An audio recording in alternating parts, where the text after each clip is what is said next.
Same house, same parents, same blood, but not the same life. Not even close. Mia was already in the kitchen, though, cooking, packing lunchboxes, wiping the counter. Her movements were quiet and practiced. She had done this every single morning.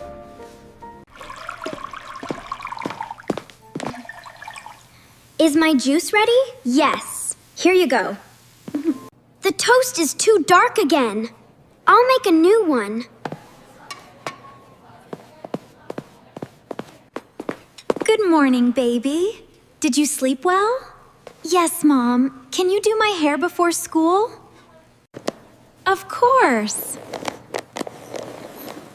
Come here, sweetheart. Mia put new toast on the table, picked up her own bag, made her own lunch. Nobody looked at her. Michael walked in, newspaper in hand.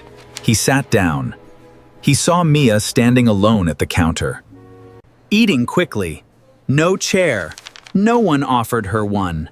He opened his newspaper, said nothing. Mom! My results are here! Oh, baby. Let me see. Oh, sweetheart. You tried your best. That is all that matters. We are so proud of you. Can we get ice cream to celebrate? Of course we can! Mom! My results came too. Holy cow.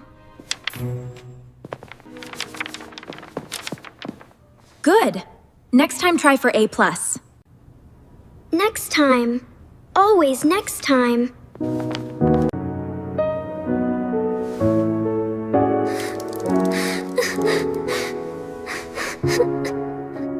The school called about the trip to London. 3 days. Museums. Everything.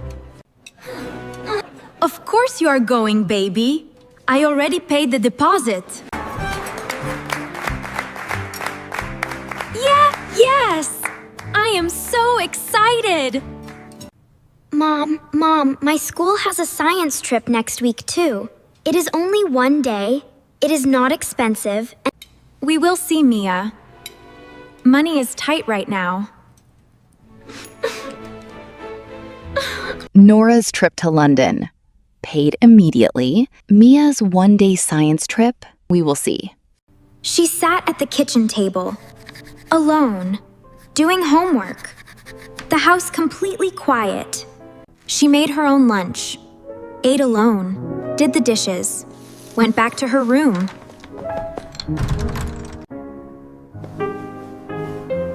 If what you just saw made you sad for me, please subscribe. So you can find out, does anyone ever stand up for me? Tell me in the comments, would you? Several weeks later. Afternoon. The postman came. Nora was home. She picked up the letters. And then she stopped. The letter said, "Congratulations, you have been selected. Full scholarship. Dream University." If she goes, everyone will talk about her. Everyone will be proud of her. And I will be nothing. She folded the letter, put it in her own bag, went to her room, closed the door. That evening, Mia came home. She checked the post. Nothing.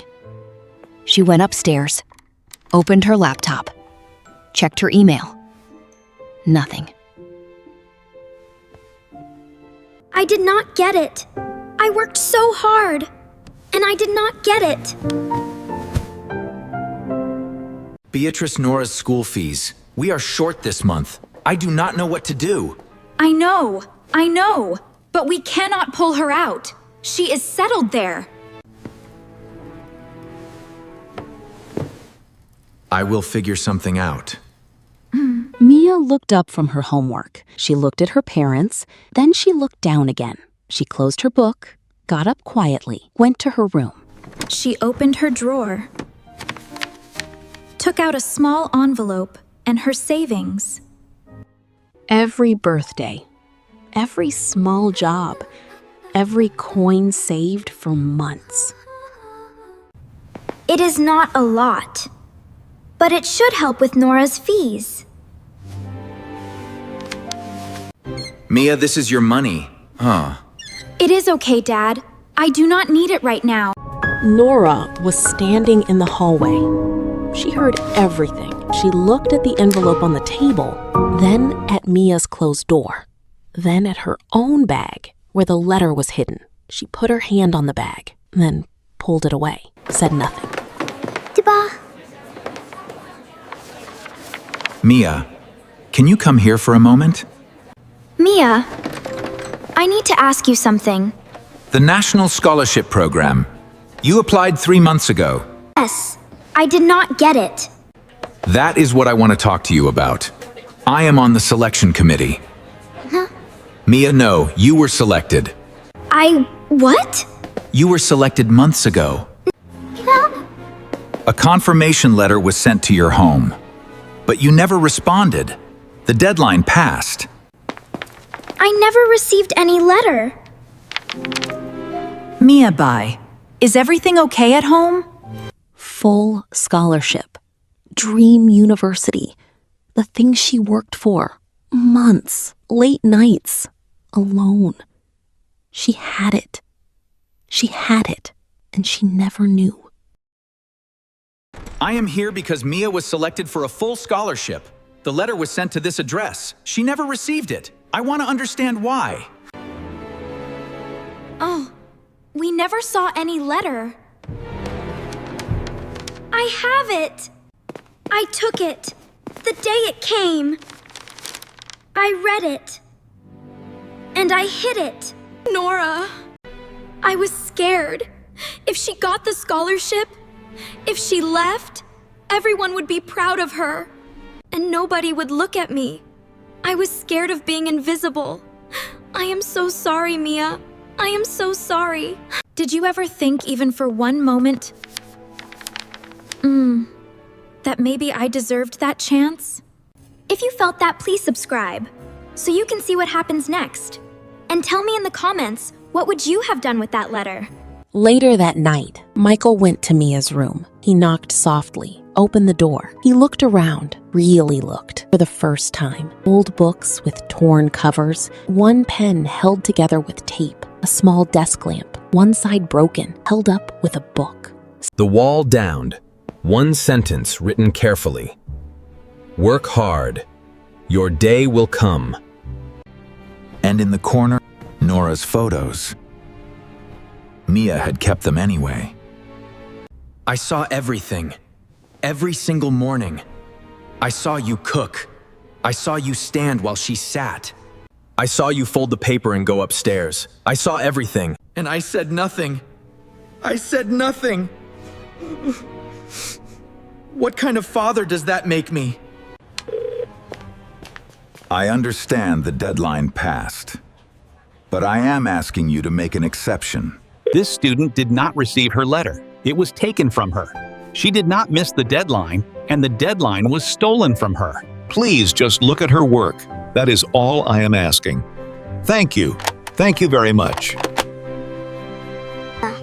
The scholarship is yours.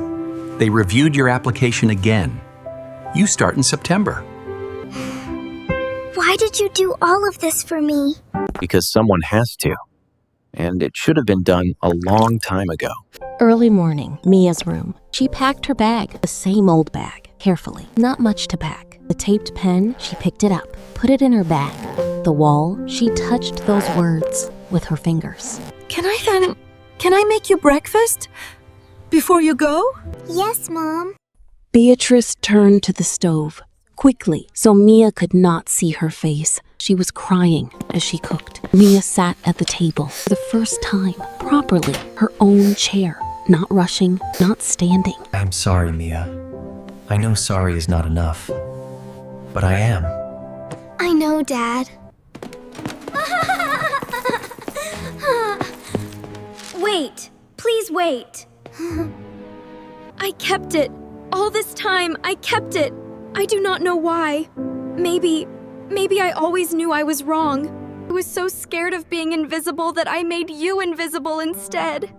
And you gave your savings for my fees. Never said one word against me. You kept my photos on your wall. I do not deserve a sister like you. Forgive you, Nora. I mean that. But I need you to promise me one thing. Never let your fear steal someone's chance. Not mine. Not anyone's. Fear is yours to carry, Ma. Other people's dreams are not yours to bury. She looked at our house one last time. The house where she cooked and stood and folded papers and went upstairs quietly. She never asked for much, just a chance, just a chair at the table, someone to say, well done. Silence. She gave them everything anyway. And when she finally walked out that door came, she was not broken. She was free.